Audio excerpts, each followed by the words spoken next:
शुरू करें पढ़ाई।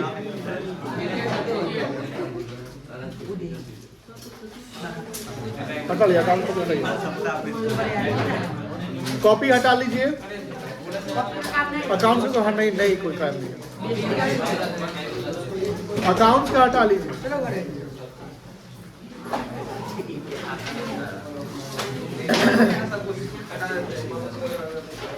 ये एक वर्ड दिख रहा है,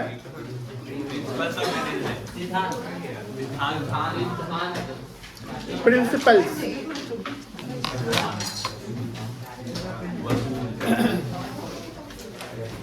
एक वर्ड होता है प्रिंसिपल। क्या दोनों का मतलब सेम है, अलग अलग है? ये कहने के इसका मतलब होगा मेन, प्रधान, और ये वह सिद्धांत। अब जैसे बात करते हैं, क्या जो प्रिंसिपल की जो बात होगी, यानी एक सिद्धांत की बात होगी, तो क्या प्रिंसिपल किसी भी जगह, किसी भी टाइप के ऑर्गेनाइजेशन में, इवन दो फैमिली में, even though non government organization हो, गवर्नमेंट ऑर्गेनाइजेशन हो, प्रॉफिट मेकिंग ऑर्गेनाइजेशन हो, सोल प्रोप्राइटरशिप हो, पार्टनरशिप हो, एलएलपी हो, ज्वाइंट वेंचर हो, कंपनी हो, कोई भी प्रकार की ऑर्गेनाइजेशन हो, क्या वहां पर उसके सिद्धांत होंगे कि नहीं होंगे? आपने देखा होगा कुछ अकाउंटिंग प्रिंसिपल्स भी होते हैं कि अकाउंटिंग प्रिंसिपल्स को हमको फॉलो करना होता है। अब अकाउंटिंग प्रिंसिपल क्या होता है कि कैपिटल एक्सपेंडिचर है तो उसको कैपिटल एक्सपेंडिचर को बैलेंस शीट में डालना है कि ऐसे ऐसे एक्सपेंडिचर को कैपिटल मानोगे।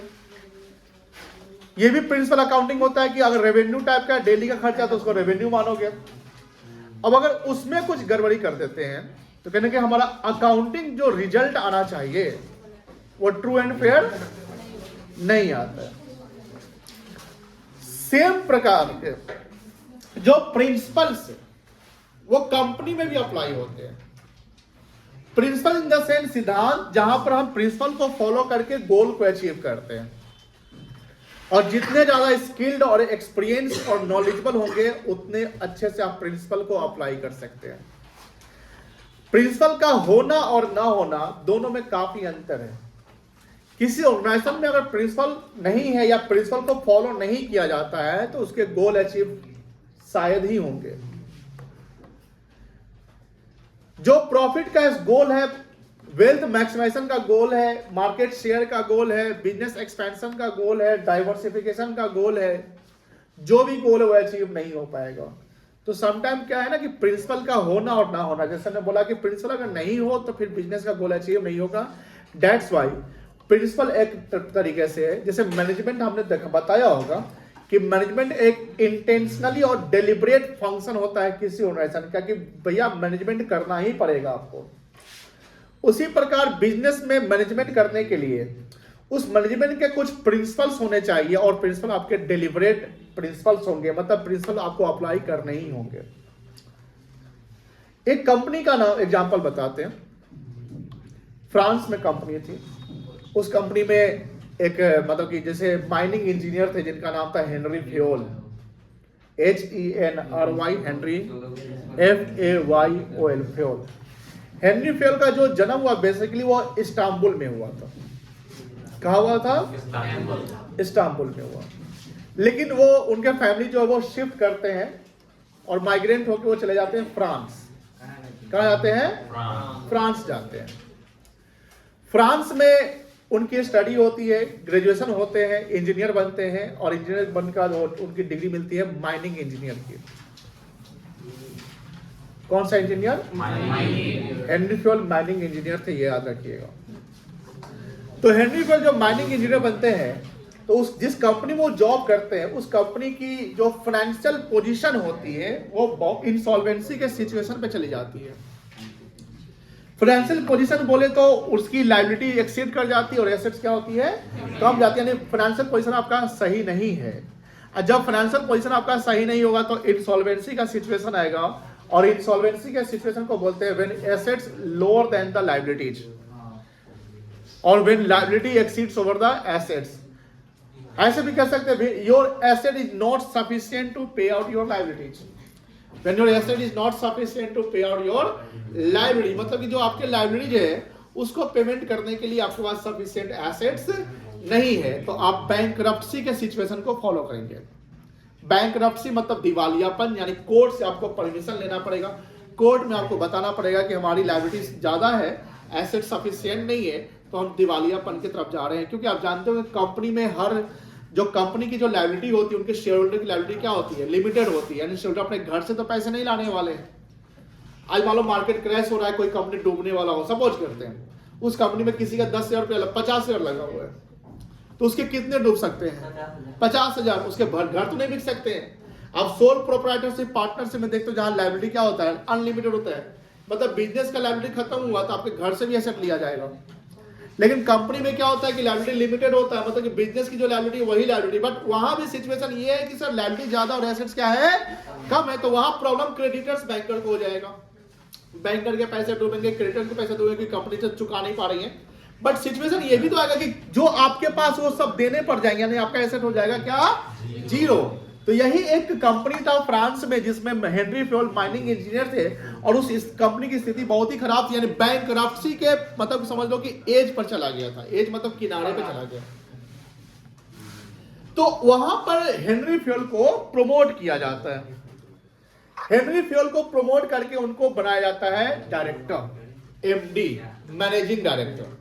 मैनेजिंग डायरेक्टर, अब मैनेजिंग डायरेक्टर टॉप लेवल में होगा, किस लेवल में होगा, उसकी जो अकाउंटेबिलिटी है, उसकी जो रिस्पॉन्सिबिलिटी है, और जो उसकी ऑथोरिटी होगी वो पूरे कंपनी की होगी, एक ब्रांच, एक डिपार्टमेंट की नहीं होगी।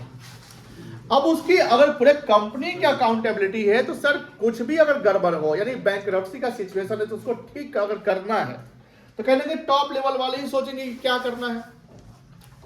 और वो कंपनी अगर बैंकरप्सी के सिचुएशन पर गया तो क्यों गया होगा, क्योंकि उसका मैनेजमेंट प्रॉपर नहीं हुआ होगा किसी कारणवश से, या हो सकते हैं कि कुछ उसके एक्सटर्नल फोर्स होंगे, जिस एक्सटर्नल फोर्स वो बियॉन्ड द कंट्रोल रहा होगा। सर मैं ये क्या वर्ड यूज कर रहा हूं, एक्सटर्नल फोर्स जो बियॉन्ड द कंट्रोल रहा होगा, इसका मतलब क्या है, मतलब ये कि सर ऐसे एक्सटर्नल फोर्सेस अप्लाई हुए होंगे, कुछ ऐसे एक्सटर्नल फैक्टर होंगे जो आपके कंपनी को वो निगेटिव की तरफ ले गए। जैसे कोरोना में देखे होंगे, बहुत कोरोना एक्सटर्नल फोर्स था, एक्सटर्नल फैक्टर था ना बिजनेस को खराब करने का, वो तो आपका इंटरनल फैक्टर, यानी आपकी गलती से नहीं ना हुआ, वो तो सर ये तो पैंडेमिक था जो एक्सटर्नल फोर्स था। तो कोरोना में देखे होंगे कोई कंपनी बंद हो गई, जैसे नई कंपनी शुरू हो गई, बंद हो गई, कोई स्कूल, कोई कोचिंग, ऐसा देखे होंगे कि बहुत बंद हुआ। तो ये कौन से फैक्टर कहलाएंगे, एक्सटर्नल फैक्टर्स जो बियॉन्ड योर कंट्रोल है। तो हो सकता है ऐसा सिचुएशन है, लेकिन अगर हम उसको ठीक करें, जैसे आपने पढ़ा होगा कि सर मैनेजमेंट में ये सब चीज जरूरी होती है, कुछ एक्सटर्नल फोर्स को कम करने के लिए आपको वहां पर कहने के प्रिकॉशंस लेने पड़ते हैं, मैनेजमेंट करने पड़ता है, रिस्क को मिटिगेट करना होता है, इसके लिए रिस्क मैनेजमेंट करना पड़ता है, जैसे मान लो इंश्योरेंस वगैरह बहुत सारी चीजें होती हैं। तो जब बैंकरप्सी के सिचुएशन में गया तो हेनरी फ्योल को एमडी बनाया जाता है, और हेनरी फ्योल जो है वहां पर ये अपने एम्प्लॉय, अपने जो डिपार्टमेंट के हेड होते हैं, क्योंकि टॉप लेवल की जो मीटिंग होगी किससे होगी, मिडिल वाले से होगी ना, टॉप लेवल की मीटिंग किससे होगी, मिडिल, यानी डिपार्टमेंटल हेड सबसे होंगे कि हाँ ये डिपार्टमेंट के सारे हेड है, ये उस रीजन के, वो उस ब्रांच के, उस जगह के वगैरह, उन सबसे मीटिंग होती है, सबसे पूछा था कि बताइए क्या सिचुएशन है, सब अपना मतलब कि कहीं ना कहीं अगर इंसॉल्वेंसी की सिचुएशन कंपनी होगा तो सबका मुंह बना रहेगा, सर ये प्रॉब्लम है, कैश क्रंच चल रहा है, मतलब फाइनेंशियल क्रंच चल रहा है। फाइनेंशियल क्रंच का तो समझते हैं, फंड ही सब नहीं है एम्प्लॉय को पैसे देने के लिए, एम्प्लॉय नहीं आ रहे हैं, जा रहे हैं। आप सुने होंगे सब एयर, जैसे किंग फिशर में ऐसा सिचुएशन आया था, बायजू में सिचुएशन देखे होंगे आप। ये सिचुएशन को कहते हैं financial crunch, when you don't have sufficient fund to pay out your daily expenses like salary, इसको वर्किंग कैपिटल भी कह सकते हैं। तो सर ये प्रॉब्लम है, तो चलो ठीक है, हमारी कंपनी बैंकरप्सी पे चल रही है, इसको ठीक करना चाहिए। क्या करना चाहिए, ठीक करना चाहिए। और ठीक करने के लिए हम लोग कुछ अब देखो, कोई चीज को ठीक अगर करना है तो कहने कि आपको एक हार्ड डिसीजन लेना पड़ेगा। जैसे भारत सरकार ने 1991 में एक डिसीजन लिया था न्यू इकोनॉमिक पॉलिसी लाने का। वो डिसीजन क्या था कि जो 40 साल से जो पॉलिसी आईपीआर चल रहा था, इंडस्ट्रियल पॉलिसी रिजोल्यूशन, उसको हम पूरा चेंज करके हम फॉरेन इन्वेस्टमेंट बढ़ाने के लिए हमको प्राइवेटाइजेशन करना पड़ेगा, ग्लोबलाइजेशन करना पड़ेगा, लिबरलाइजेशन। हो सकता है इससे सरकारों गिर जाए। अब जो सोशलिस्ट को कन्वर्ट करके आप कैपिटलिस्ट में जाओगे पब्लिक सेक्टर से आप कन्वर्ट करके प्राइवेट सेक्टर में जाओगे तो गरीबों का तो कल्याण हो गया, उनको तो फ्री में या कम दाम पर नहीं मिलेंगे, तो हो सकता है वो वोट आपको ना दे। लेकिन कुछ डिसीजन ऐसे होते हैं जो लेने पड़ते हैं जब देश की बात होती है, तो आपको अपना पार्टी या चुनाव नहीं देखना है कि हम हार जाएंगे कि जीत जाएंगे। उसी प्रकार कंपनी में जब एमडी हेनरी फील्ड थे तो उन्होंने बोला कि भैया अब कुछ हार्ड डिसीजन लेने पड़ेंगे, कुछ हम लोग को बदलाव करने पड़ेंगे, क्योंकि अगर बदलाव नहीं करेंगे तो ऐसे रहेंगे तो फिर हो जाएगा चेंज। आप जानते होंगे कि हमारा जो बिजनेस इन्वायरमेंट है वो डायनेमिक होता है, तो उन्होंने कहा कि डायनेमिक इन्वायरमेंट को देखते हुए अब अपने कंपनी में कुछ प्रिंसिपल्स बनाते हैं जिसको कहा जाता है 14 प्रिंसिपल्स ऑफ मैनेजमेंट। कितना प्रिंसिपल्स? 14 प्रिंसिपल्स ऑफ मैनेजमेंट, जो गिवन बाय को किसने दिया था? Henry Fayol. और पूछा कहां के थे तो बोलेंगे फ्रांस के थे, लेकिन जन्म कहां हुआ तो लिखेंगे इस्तांबुल। पुराना किताब अगर बीएसटी का होगा तो उसमें इस्तांबुल नहीं लिखे फ्रांस लिखा होगा, जो नया बुक होगा उसमें इस्तांबुल लिखा होगा। ठीक है, अब बात समझते हैं। 14 प्रिंसिपल सर है सर, इसको याद करना होगा, एकदम याद करना है सर। कैसे याद होगा? हम याद करा देंगे आपको, और ये याद आपको हम 10 मिनट में करा देंगे। कितने मिनट में? 10 मिनट में। बट समझ रे भाई, चल सोचा होगा। बट प्रिंसिपल का मतलब क्या है? जैसे प्रिंसिपल कुछ कहीं हमारा जो होना चाहिए, जैसे आप साइंस को अगर कंपेयर कर, जैसे आप पढ़ोगे मैनेजमेंट एज ए साइंस, तो साइंस के लिए रिजिड नेचर का होता है, लेकिन हमारा मैनेजमेंट रिजिड होगा तो फिर नहीं चलेगा ना। मैनेजमेंट क्या होना चाहिए? फ्लेक्सिबल होना चाहिए। हमारा एथिक्स भी प्रिंसिपल हो सकता है, एथिक्स समझते होंगे। बिहेवियर भी प्रिंसिपल हो सकता है, कोई चीज को प्रॉपर ऑर्डर में हम रखे वो भी प्रिंसिपल हो सकता है, सबके साथ न्याय कर रहे हैं वो भी प्रिंसिपल हो सकता है, प्रॉपर सैलरी दे रहे हैं वो भी प्रिंसिपल हो सकता है। बात समझ में आ रही है? किसी सबऑर्डिनेट की जो बातें हैं उसको हम सुन रहे हैं प्रॉपर, या आप बताइए, यानी हम उसको ये नहीं कि तुम सबऑर्डिनेट होगे तुम हमको क्यों सुना सकते हैं, तुम तो मेरा सबऑर्डिनेट है, जूनियर है, कैसे सुनाएगा? नहीं।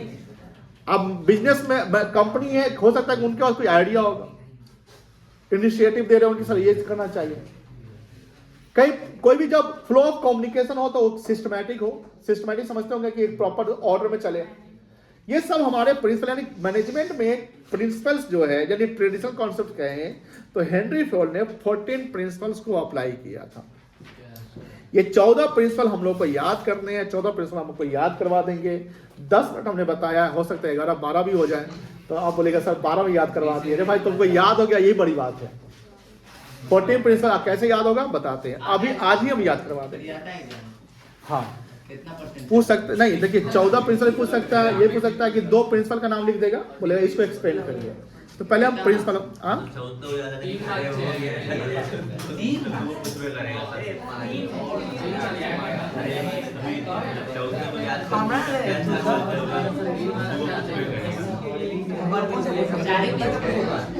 क्या बोले हो?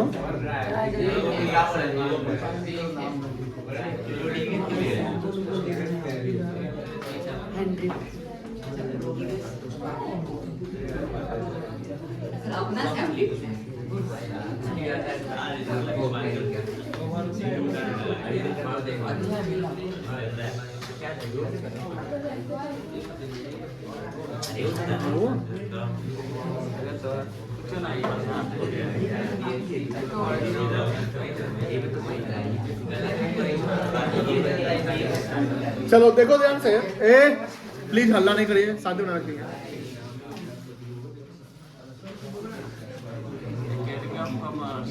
नंबर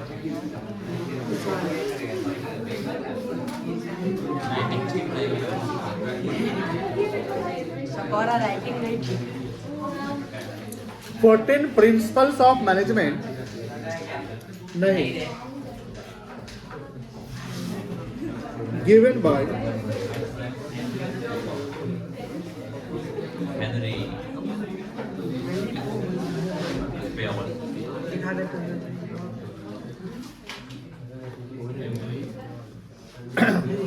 14 प्रिंसिपल के लिए 14 कीवर्ड याद रखना पड़ेगा, 14 लेटर याद रखेंगे। कितने लेटर?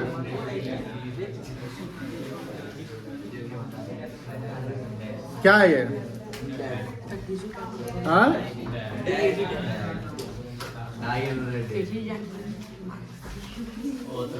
शॉर्टकट मार रहे हैं। IUC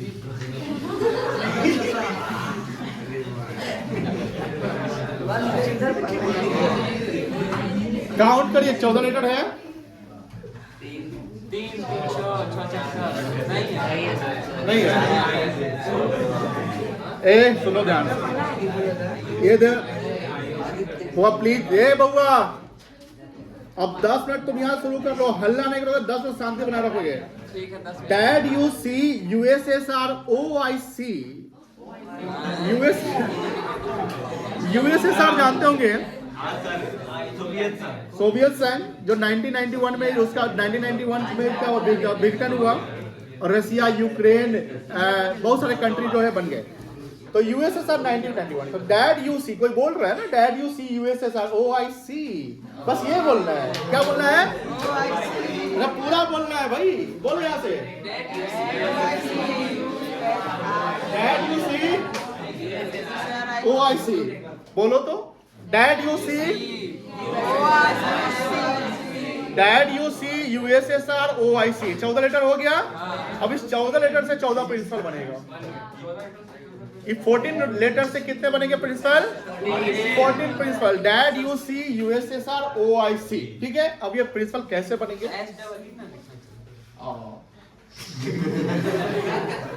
चना खिला के मारेंगे तुम।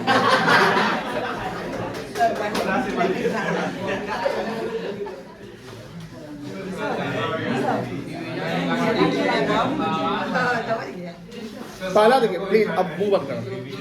डिवीजन ऑफ वर्क आप सुन रहे होंगे, जैसे मैनेजमेंट शुरू हुआ है चैप्टर आपका, चैप्टर 1 में आपने बोला कि जैसे ऑर्गेनाइजेशन का अपना एक स्ट्रक्चर होता है, तो अपना जो स्ट्रक्चर होता है तो उसमें क्या होता है कि फंक्शन के बेसिस पे काम को बांटते हैं। कि अगर एक बड़ा सा काम है, उस बड़े से काम को अगर सबको बोल दिया कि सब एक साथ करो, तो डुप्लीकेसी क्रिएट हो सकता है। डुप्लीकेसी समझ सकते ना, कि ये भी कर रहा है वो भी कर रहा है, तो हमने क्या किया, काम को बांट दिया। तो डिवीजन ऑफ वर्क एक प्रिंसिपल होना चाहिए। रूपक हल्ला नहीं करना प्लीज। अब ध्यान से सुनो, 14 प्रिंसिपल हम समझा रहे हैं, प्रॉपर समझो ध्यान से, नहीं तो दिक्कत होगा। 14 प्रिंसिपल से आपका 7-8 पेज सीधा खत्म हो जाएगा बुक का। तो ये 14 में समझिए कैसे क्या होगा। तो पहला प्रिंसिपल हेनरी फ्योल ने बनाया, वर्क को डिवाइड कर दो। वर्क को डिवाइड करने के फायदे क्या है सर? एफिशिएंसी बढ़ेगा, बोलो हाँ है ना। स्पेशलाइजेशन आ जाएगा, आपका कहीं ना कहीं रिसोर्स जो वेस्टेज है वो क्या हो जाएगा, कम जाएगा, कॉस्ट कमेगा, प्रॉफिट क्या होगा आपका, डुप्लीकेसी नहीं होगा। डुप्लीकेसी क्रिएट क्यों नहीं होगा? क्योंकि आपने काम को बांट दिया है। तो that's why division of work. A for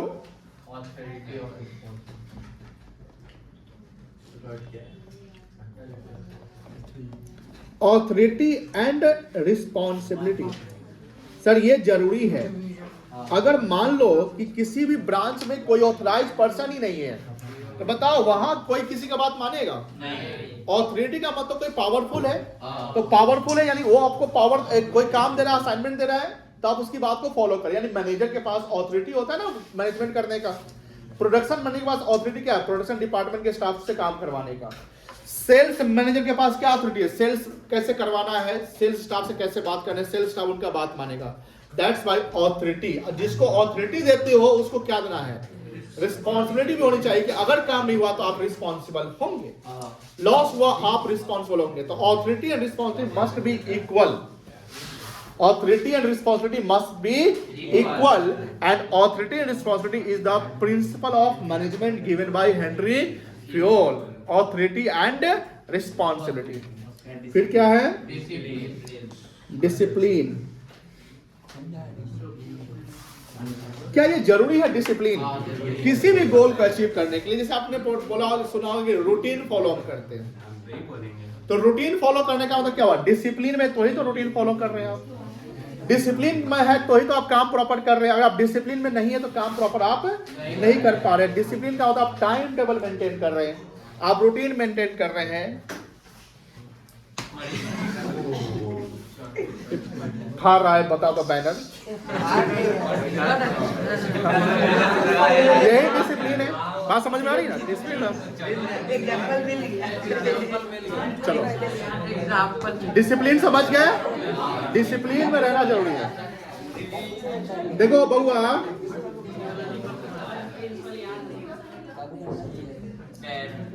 dad clear हो गए? Dad, D for division of work, A for authority responsibility and D for discipline. बताओ तीनों पॉइंट।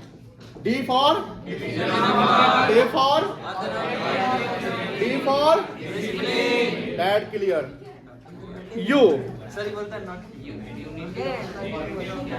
अभी एग्जांपल दिया है डिस्प्ले का पढ़ा अभी जो आगे अभी क्या थी बता रहा है जल्दी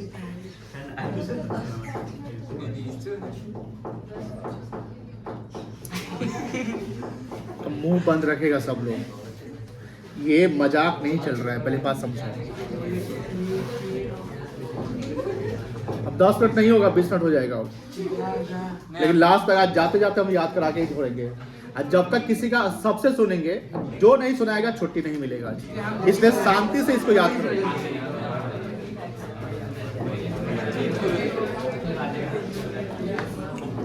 जिसको बतियाना है बतिया लो, जब हम पढ़ाएंगे तो चुप रहेगा।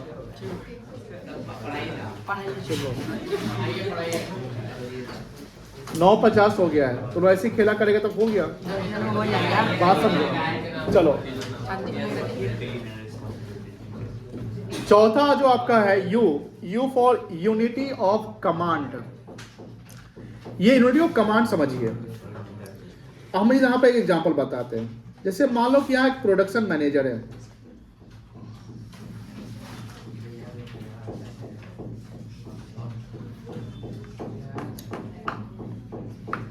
यहाँ सेल्स मैनेजर है,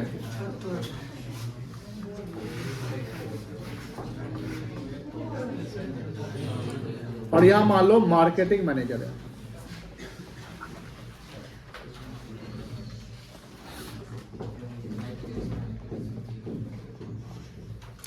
ये तीनों सुपीरियर कहलाएगा। एक तरीके से क्या कहलाएगा? सुपीरियर। इसके नीचे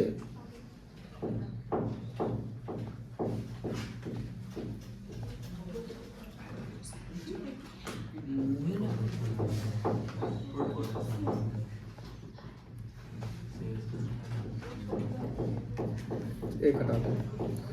ये तीनों जो है ये सबऑर्डिनेट है, ध्यान समझिएगा। अब क्या हो रहा है ना, ये जो प्रोडक्शन मैनेजर है इसको ऑर्डर दे रहा है। मान लो ये ए है, ये बी है और ये सी है। सेल्स मैनेजर भी इसको ऑर्डर दे रहा है और मार्केटिंग वाला भी इसको ऑर्डर दे रहा है। फिर क्या हो रहा है कि बी को भी प्रोडक्शन दे रहा है ऑर्डर, सेल्स दे रहा है और मार्केटिंग दे रहा है। सी को भी प्रोडक्शन दे रहा है, सेल्स दे रहा है, मार्केटिंग दे रहा है। यानी एक सबऑर्डिनेट के ऊपर 3 प्रकार के सुपीरियर हैं। बताइए ए, बी और सी, क्या ये कंफ्यूज हो जाएगा किसका बात मानना है? कमांडिंग प्रॉब्लम चल रहा है। कमांडिंग प्रॉब्लम मतलब जो हमारा जूनियर है, जो हमारा सबऑर्डिनेट है, उसको कमांड करने वाला उसका कोई एक सुपीरियर होना चाहिए। प्रोडक्शन डिपार्टमेंट के अगर स्टाफ है तो उसको समझानी या उसको ऑर्डर देने वाला कौन होगा? सेल्स मैनेजर होगा कि प्रोडक्शन मैनेजर होगा? प्रोडक्शन मैनेजर होगा, क्योंकि वो जानेगा भैया प्रोडक्शन मैनेजर ही हमको बताएगा तो हम उसकी बात क्योंकि हमारे सीनियर वही हैं। अगर सेल्स मैनेजर बोलेगा उससे तो फिर तो प्रॉब्लम क्रिएट हो जाएगी, भैया आपका बात माने कि उनका बात माने। तो बात ये होती कि यहां पर यूनिटी ऑफ कमांड को फॉलो नहीं किया गया क्या? नहीं किया गया। यानी इसको कह सकते हैं violation of unity of command principle. इससे हमारा गोल अचीव नहीं होगा, काम में डिले हो सकता है। डिले कैसे हो जाएगा? इसने कोई बोला कि काम करो 10 बजे, ये भी बोला कि 10 बजे तुम काम करके दो, ये भी बोला कि 10 बजे काम कर दो। अब 10 बजे किसका काम करके देंगे? अगर हम इनका करके देंगे तो ये दोनों गुस्सा हो जाएंगे, हमारे सुपीरियर है ना। इनका करेंगे तो ये गुस्सा हो जाएंगे। दूसरा बात ये होगा कि इस तीनों में मनमुटाव हो जाएगा। ये कैसे सर? अगर ये इसका काम कर लिया तो ये बोलेगा हाँ इसका कर लिया, मेरा कहीं नहीं किया। मेरी बात समझ आ रही है? समाज में भी ऐसी बातें होती हैं, लेडीज समझिए ज्यादा कॉमन है। तो यहां ध्यान रखना है कि जो कमांड होना चाहिए ये यूनिटी, मतलब कि एक पर्सन अगर XYZ को कमांड कर रहा है तो XYZ को कमांड करेगा। गांव सब में देखते होंगे कोई जो चरवाहा होता है, चरवाहा, बकरी चरवाहा जो होता है ना, जैसे चाहे गाय चरवाहा जो गाय लेकर जाता है, तो उसको कमांड करने वाला कोई एक होता होगा? अरे नहीं होता है, देखो बोलो ना, हाँ होता है, तो वही कहलाएगा यूनिटी ऑफ कमांड। कोई दिक्कत नहीं है। यू, डैड यू हो गया। एस,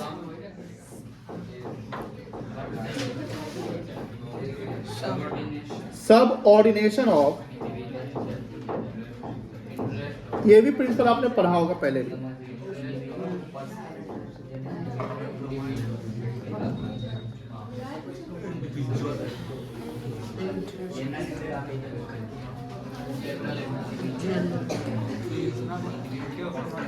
कभी भी क्रिकेट मैच जब आप लोग देखते ही होंगे, आज भी मैच है, कभी भी जैसे कोई बैट्समैन 95 पे है या 90 के करीब में है और ये मान लो कि 2-3 ओवर बचा हुआ है, मान लेते हैं, और रन और बनाने हैं, तो 90 से 100 जाने के लिए उसको 10 रन चाहिए।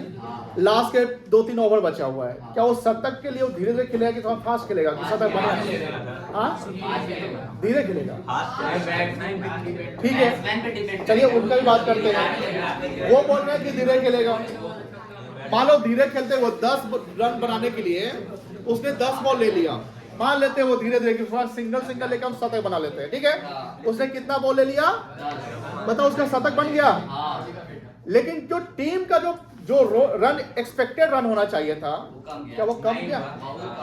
अब बताओ, अगर ऐसा हो तो टीम का रन जितना एक्सपेक्टेशन है उतना नहीं हो पाया, और जब सेकेंड इनिंग जब विपक्षी पार्टी खेलती है तो वो जो है 50 ओवर के लास्ट बॉल पे और 2-3 रन बनाना रहता है, वो बनाकर जीत जाती है।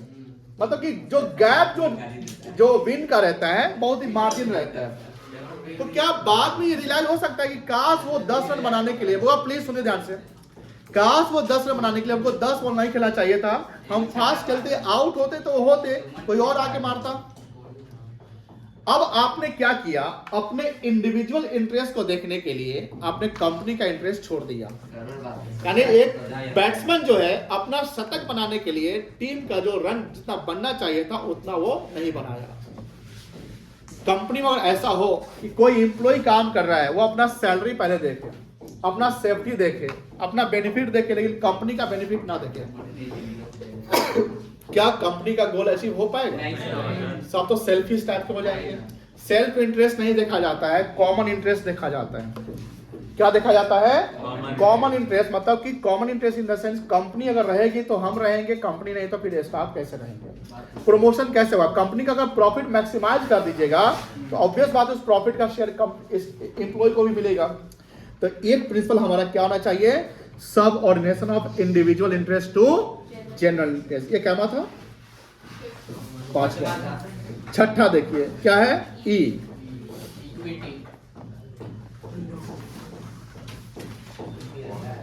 Equity and justice.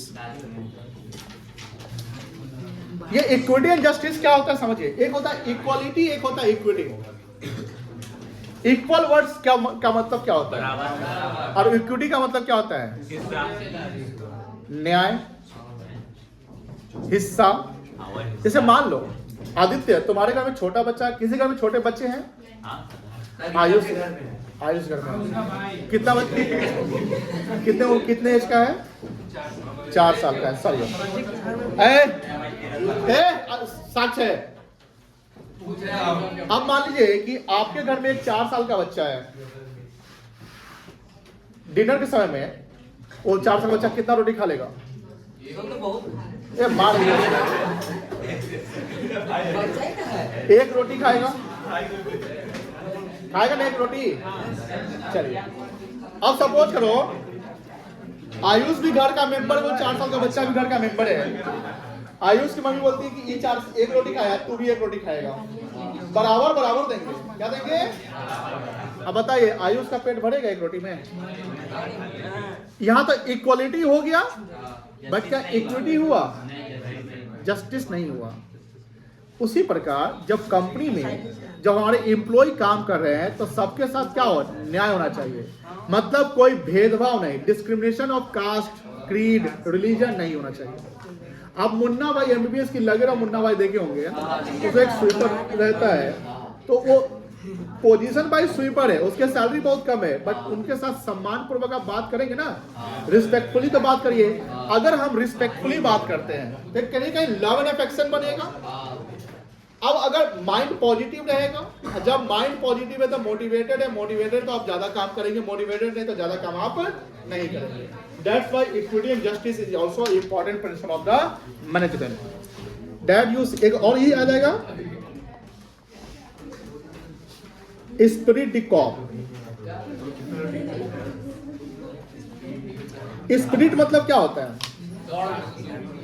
उत्साह, जुनून, जोश, इंथुजियाज्म, कि अगर हम सब एक साथ काम करें, अगर हम सब एक साथ काम करें तो कहीं ना कहीं गोल अचीव हो सकता है। Spirit D cord, spirit D cord का मतलब समझिए भगवान, प्लीज ध्यान सुनिएगा। ये कहता है यूनिटी की बात करता है, एकता की बात करता है। अगर हम एक है तो मजबूत है, एक नहीं तो मजबूत नहीं। एकता में क्या है? बल है। आपने कहीं भी देखा होगा, हमने एक एग्जांपल बताया होगा साक्षी का, कि इसका कॉपी लिए थे, एक पेज फाड़ दिए थे, कॉपी फटा था, नहीं पड़ा था। यही है उत्साह।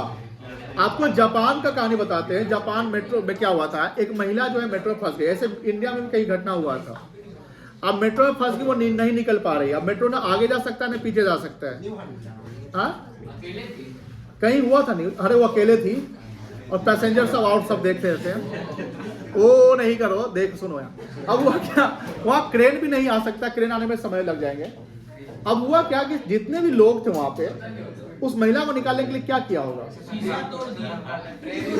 नीचे तो शीशा करा तोड़ेगा। मेट्रो में नहीं है, मेट्रो के नीचे फंसी हुई है।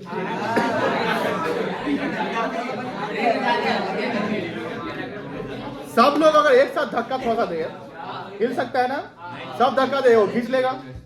इसी को बोलते हैं स्पिरिट डी कॉप। सब साथ में काम करोगे, गोल अचीव हो जाएगा। टीम वर्क, टीम वर्क समझते हो?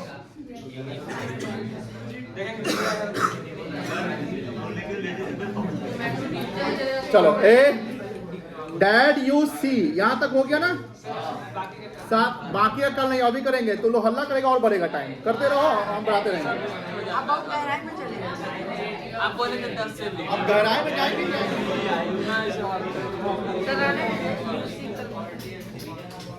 हल्ला नहीं करे प्लीज। डैड यू सी बोलो। D for A for D for dad, clear? U for unity of command हो गया। S for subordination of individual interest to general interest. E for equity and justice. E for साथ में सही याद हो गई, बताओ। अब यूएसएसआर नहीं रहने देंगे। देखो यूनाइटेड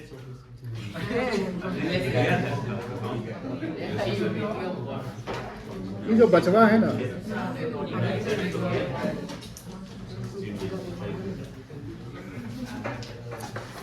आठ, you for unity of direction.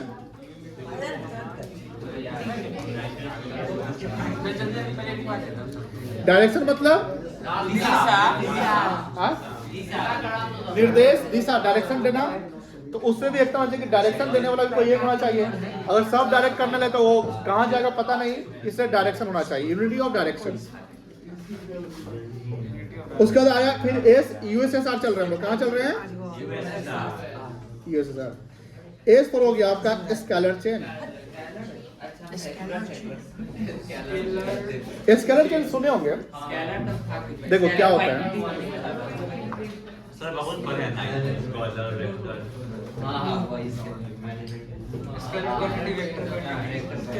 ये पढ़कर हो गया।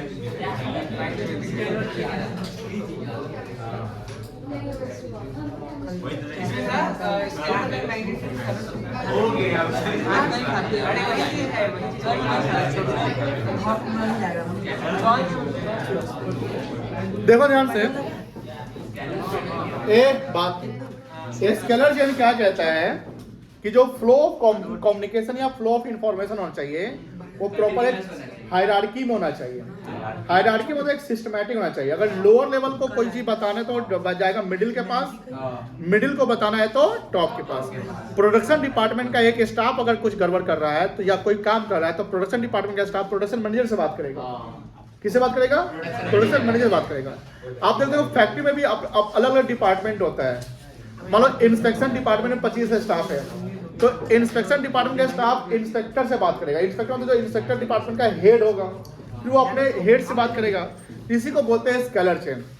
स्केलर चेन के कुछ फायदे भी है लेकिन नुकसान भी है। नुकसान क्या है कि सर कहीं ना कहीं कम्युनिकेशन डिले हो सकता है। बीच में मान लो कोई लेजी मिल जाए या वो इन्फॉर्मेशन आगे नहीं ट्रांसफर कर रहा है तो कहीं ना कहीं काम दिक्कत हो सकता है, गोल अचीव में दिक्कत होगा। तो अब बताइए अगर सपोज करो कि सी ने डी को इन्फॉर्मेशन दिया, डी से कहां जाना चाहिए? ई से एफ। अब मान लो डी इंफॉर्मेशन पास नहीं कर रहा है और ए इंफॉर्मेशन सी का जो है वो के पास जाना चाहिए, लेकिन जाएगा सिस्टमैटिकली। जाएगा कैसे बेटा? और डी तो पास ही नहीं किया इन्फॉर्मेशन। जब डी पास नहीं किया तो ई को नहीं मिला, ना एफ को मिला, ना जे को मिला, कुछ किसी को नहीं मिला। अब सी को पता चला कि तो इंफॉर्मेशन पास नहीं हुआ, क्या करना पड़ेगा अब यहाँ पे? क्या डायरेक्ट सी कैसे मिल सकता है? नहीं सर, इमरजेंसी के सिचुएशन में मिलना पड़ जाएगा। इमरजेंसी के सिचुएशन में जब आपका जो सीनियर या सुपीरियर आपकी बात को आगे ट्रांसफर नहीं कर रहा है तो मैनेजमेंट का एक प्रिंसिपल जो है उसमें एक चीज आता है कि स्केलर चेन अगर फॉलो नहीं हो रहा है तो बीच में आप जा सकते हैं और इसको बोलते क्या है? इसको बोलते हैं गैंग प्लांक। आपके बुक में भी ये दिया होगा। गैंग प्लांक स्केलर चेन जब फॉलो नहीं किया जाता है तब यूज होता है जब हम इमरजेंसी के केस में कहीं लोअर वाला टॉप वाले से बात कर रहे हैं। जैसे देखोगे बिहार में एक इंसान थे दशरथ राम मांझी का नाम सुना, पहाड़ तोड़ के रास्ता बनाया। तो वहाँ के मुखिया डीएम से बात करता था कि सर कुछ हमको फंडिंग करवा दीजिए। कोई उसकी बात को आगे ले जाता था नहीं, तो कहाँ तक चला गया? पीएम तक चला गया। आप सुनते होंगे बिहार में पहले, अब तो नहीं लगता है, ये लगता था जनता दरबार लगता था, तो अभी भी लगता है। अब जनता दरबार में कौन होते हैं? सीएम और आम आदमी की बात सुनते हैं। अब बताइए बिहार में, प्लीज ध्यान सुनिएगा, बिहार में अगर सबके पास सबका प्रॉब्लम सुनने लगेंगे तो जनता दरबार तो कभी इनफाइनाइट चलता जाएगा। वो उसी का बात सुनते होंगे, बउआ प्लीज ध्यान सुनिएगा, वो उसी का बात सुनते होंगे जिस इंसान का काम डीएम और गांव लेवल पे, डिस्ट्रिक्ट लेवल पे नहीं हो पाता होगा, तभी वो सीएम के पास जाता होगा। यानी जब वहां स्केलर चेन फॉलो नहीं किया गया तो उसने क्या किया? गैंग प्लान कर लिया। सही, हमारा बात डीएम मेरा नहीं सुन रहा है, मुखिया नहीं सुन रहा है, हम कहां जाएंगे अब? सीएम के पास। मेरी बात समझ आ रही है? नायक मूवी देखी तो नायक, उसमें देखते होंगे कि वो एक दिन का सीएम बोलता है कि अगर प्रॉब्लम है तो डायरेक्ट हमको कंप्लेन करिए, मतलब कॉल करिए। समझ गए गैंग प्लान? स्केलर चेन समझ गए?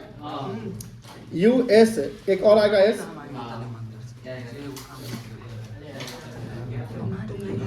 Stability of tenure of personal. Tenure मतलब क्या होता है? समय। कोई इम्प्लॉय को अगर आप कहीं पे रखते हो किसी डिपार्टमेंट में तो बार बार उसको क्या चेंज करते रहे, शिफ्ट करते रहे कि उसको वहां पर रखे रहे। कुछ समय तक तो रखना पड़ेगा। क्यों रखना पड़ेगा? इससे स्किल डेवलप होगा, स्पेशलाइजेशन आएगा, एफिशिएंसी होगा, स्टेबिलिटी होनी चाहिए। क्या होनी चाहिए बेटा? Stability of tenure. टेन्योर का मतलब होता है पीरियड, समय, टाइम। क्या? Period. USSR, R for remuneration.